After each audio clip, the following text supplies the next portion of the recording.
ကိုလုံးကြည့်နော်အပေါ်ကအရေပြားလေးအုပ်ထားလို့ဖြူတယ်ညိုတယ်ချောတယ်လှတယ်ပြောနေတာအထဲထဲလှန်ကြည့်လိုက်ဘယ်နေရာမှတင်းပြန့်မွေးကြိုင်နေတဲ့နေရာ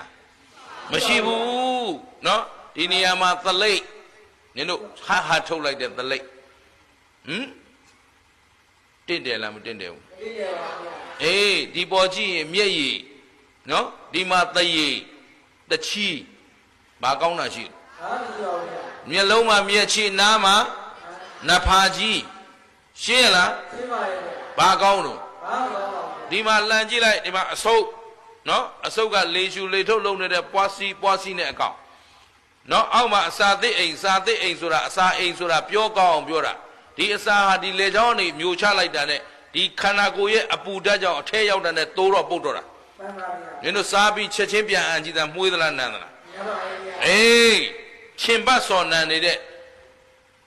အတုပကောင်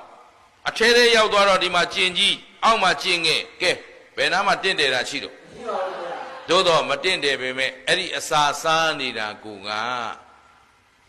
ဟာမတင့်တယ်တဲ့ခန္ဓာကိုယ်ကြီးအတွက်လှုပ်ကြွေးနေရပါလားလို့သတိထားပြီးစားတာလားဒီခန္ဓာကိုယ်လေးကိုခင်လွန်းလို့စားတာလား